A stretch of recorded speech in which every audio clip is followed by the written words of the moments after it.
E aí nós temos as 4 propostas nesses 2 anos de crítica e de denúncia das atrocidades, da brutalidade de Serra do Anel. Já foi muito discutido lá. Aqui nós representamos cerca de uns 80 movimentos sociais, movimentos socioambientais, coletivos jurídicos, coletivos de universidades, né? Agora também com o parlamento nessa frente, amanhã acho que quase uns 20 deputados está assinando a frente, não tem? A frente tem praticamente o bloco inteiro, né? Bloco de esquerda, né? Os 20 deputados, não parece 18 assinados. Tem alguns da direita, mas é que eles criaram outra frente também, né? A frente do desenvolvimento sustentável. Mas é para contrapor essa frente, né? Então, ministra Sônia, eu vou colocar aqui alguns dos argumentos, depois os outros continuam aí, né? As doutoras também são craques aí na questão da resolução, mas esse famigerado Rodoanel, primeiro que ele é um projeto lá da ditadura militar, né? Ele já foi tentar fazer várias vezes e ele foi proibido administrativamente ou judicialmente. Aliás, antes de criticá-lo, foi uma das 4 propostas alternativas para ser propositivo. Primeiro, de fato, ele alega assim, a grande mentira, precisa-se fazer um rodoanel na região metropolitana por problema de mobilidade, porque o anel rodoviário está matando muita gente, congestionamento e tal.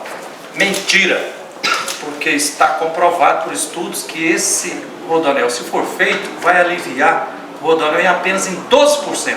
Isso teoricamente, porque na prática ele vai piorar o anel rodoviário, porque ele vai ser uma estrada pública, será uma estrada privada. PPP com concessão, a única multinacional que disputou o leilão na Bolsa de São Paulo em 12 de agosto do ano passado foi uma multinacional da Itália, que é ligada à extrema-direita, dessa que está no poder na Itália agora.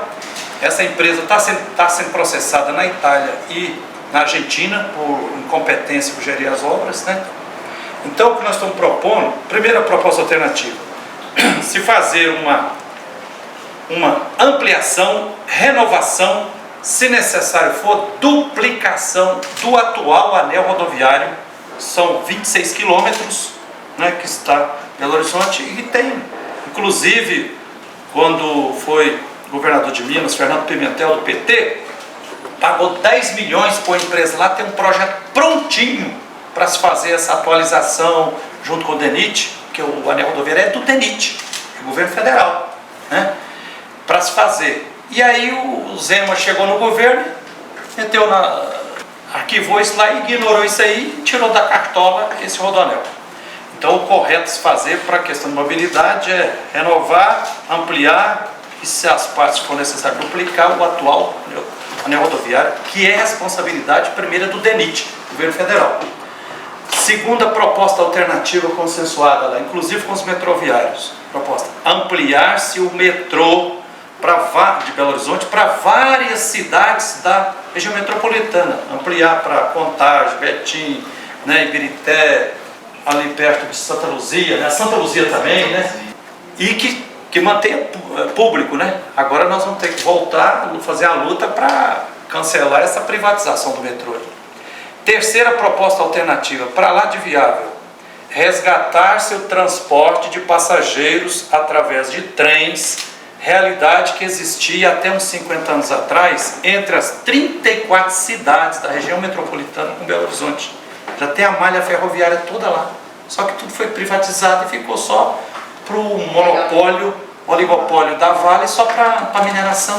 Inclusive tem comissão da questão ferroviária na Assembleia Legislativa com os estudos prontos, né? Então essas 3 propostas. E a quarta proposta? Melhorar o sistema de transporte coletivo.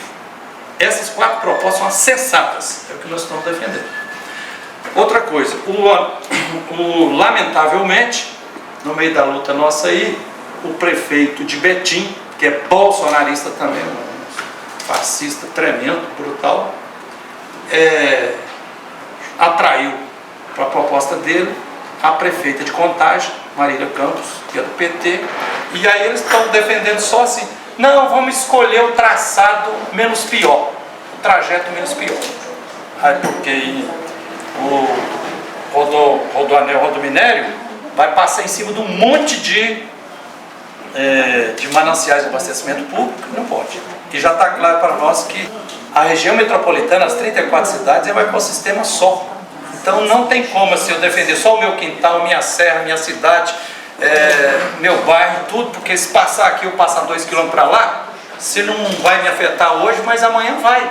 Então nós temos que ter uma união para porque o crescimento da mineração em BH e região metropolitana tem sido abissal. E as atrocidades primeiro, que o Rodoanel, o governo Zema está repassando mais de 3 bilhões de reais, fruto do acordão com a mineradora Vale, para fazer isso. Quer dizer, pegando dinheiro sujo de sangue do crime da Vale a partir de Brumadinho, e entregando para uma multinacional para criar infraestrutura para aumentar a mineração, menos justiça. Segundo, vai rasgar no meio 13 cidades, dividindo cada cidade em 2, sitiando centenas de bairros, porque só vai ter, são 106 quilômetros previstos, a faixa desapropriada varia de 170 metros de largura até 500 metros de largura. Isso vai confinar centenas e centenas de bairros, porque aí nós falamos, mas toda estrada causa adensamento nas margens, né? Como lá do anel rodoviário já tem 7 mil famílias morando dos dois lados. Eles, não, Frei Gilvander, para evitar adensamento populacional, nós vamos colocar entradas só de 10 em 10 quilômetros. Então, quer dizer, quem mora no bairro aqui, se quiser de outro lado, vai ter que andar 5 km para lá, voltar 5 km, vai sitiar as cidades todas. Depois a devastação na área ambiental que tem em cima. Pagar pedágio. Hã? E pagar pedágio. E pedágio também. Já está avaliando lá o pedágio mais caro do Brasil. Eles tinham falado em 37 centavos por quilômetro. Isso quando a inflação estava bem mais baixa, né? Hoje deve ser mais de 50 centavos por quilômetro. Então, mais de 100 quilômetros, pagar 100 reais para ir e voltar. Quer dizer, não, como diz o... É mais barato você andar Fernão Dias toda pagando pedágio do que você circular no anel. Não vai ser uma estrada democrática, e como disse o nosso querido bispo Dom Vicente, né, não é uma estrada bendita, porque os pobres não vão poder passar por ela, só de classe média para cima e os caminhões das carretas, né? Depois, eu vou deixar os outros complementar, uma devastação em termos de áreas ambientais. Outra coisa, passar em cima de um número muito grande de povos e comunidades tradicionais.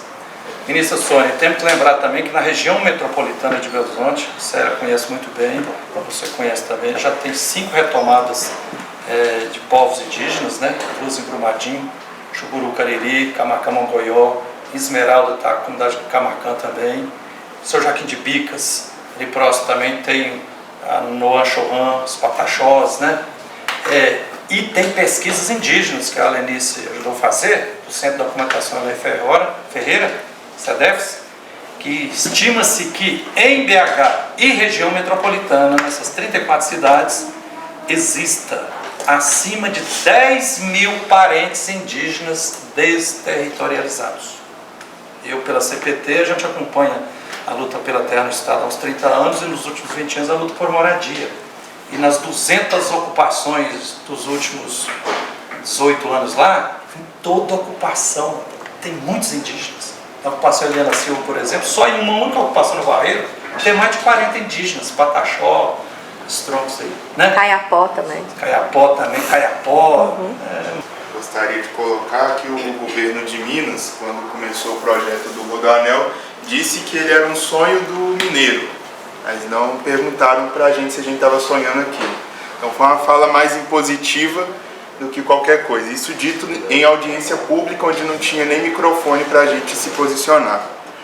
Desde a primeira audiência pública, que nós participamos de todas, nós assumimos um posicionamento contrário a qualquer tipo de traçado de Rodoanel, junto com a Comissão Pastoral da Terra, junto com o Serra Sempre Viva, com o SOS Vargem das Flores, todos os 13 municípios da região metropolitana que estão sendo ameaçados pelo projeto do Rodoanel. Num dado momento da nossa luta, a companheira Lenice trouxe a questão da consulta prévia livre informada, né? O governo de Minas não tinha mapeado os povos e comunidades tradicionais ao longo do traçado do Rodoanel. Então, os movimentos sociais por conta própria que fez esse mapeamento, e identificamos aí mais de 200 povos e comunidades tradicionais, entre quilombolas, ciganos, terreiros, enfim, impactados pelo projeto do Rodoanel. E aí, quando a gente começa essa luta em defesa aí da consulta prévia, o governo de Minas faz uma regulamentação, que a companheira Alessandra vai detalhar melhor, faz então essa regulamentação tirando direitos dos povos e comunidades tradicionais no estado de Minas Gerais, em benefício de obra de infraestrutura. Depois vem o leilão do Rodoanel e o Fernando Marcato diz que o Rodoanel é uma obra civilizacional. Então ele compara o Rodoanel com os arquedutos romanos, com as pirâmides do Egito, né? Ou seja, é um projeto civilizacional sem a gente. E a gente já passou por outros projetos civilizacionais. Nós aqui viemos do Vale do Rio das Velhas, né? Das velhas tribos originárias, o rio Guaimí, Guaicuí. E a gente sabe que lá no passado, com o crescimento da mineração, os bandeirantes paulistas promoveram a dizimação. Em Santa Luzia, quando da chegada dos bandeirantes, as antigas tribos originárias que tinha lá, até o século XVII, elas foram dizimadas. Hoje, devido à questão do avanço da especulação imobiliária lesiva e predatória, a gente está achando vários sítios arqueológicos de povos indígenas originários que viveram em Santa Luzia e região do século I ao século XVII. Então, Santa Luzia é um território rico em arqueologia.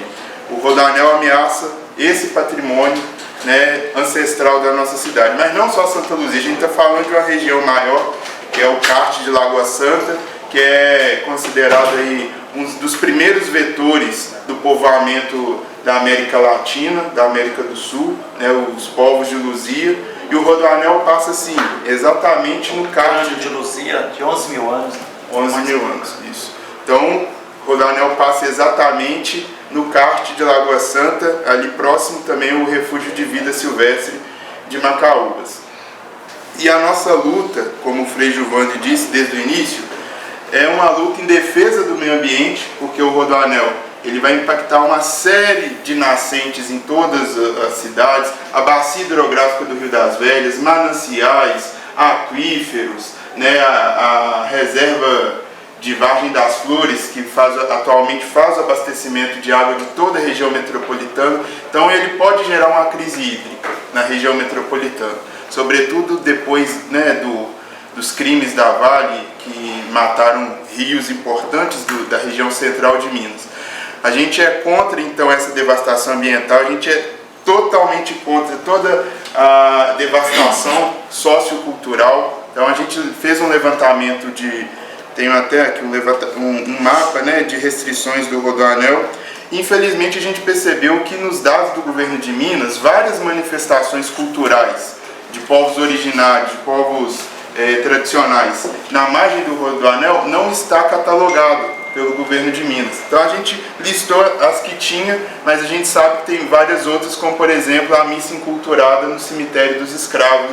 Eu estou falando novamente, cemitério dos escravos, eu sei que é cemitério dos escravizados, mas infelizmente nós não conseguimos libertar aquele território. Então vou usar esse termo infeliz e triste, cemitério dos escravos. Esse território é da comunidade quilombola de Pinhões. O Rodoanel, então, ele vai dividir o território da comunidade quilombola de Pinhões ao meio, separando ela do cemitério dos escravos. E vai impactar uma série de outras comunidades quilombolas ao longo do traçado. E agora, com essa retomada dos povos indígenas lá em Birité, a gente, né, traz essa questão mais ampla, que não é só quilombola, não é só cigano, não é só os povos da agricultura familiar, mas também os indígenas. E nós estamos todos irmanados contra esse projeto civilizacional da morte. Nós queremos, igual o Frei Giovanni falou, a expansão metropolitana do metrô de Belo Horizonte, metrô público, barato, de qualidade. A gente é a favor do transporte intermodal. A gente quer a volta dos trens, né, do transporte de passageiros sobre trilhos, que já existia. Santa Luzia funcionava sobre isso. A gente quer a revitalização do anel rodoviário de Belo Horizonte. O governo Pimentel, igual o Frei Giovanni falou, fez vários projetos, não foi só um, vários projetos de alternativa do anel rodoviário.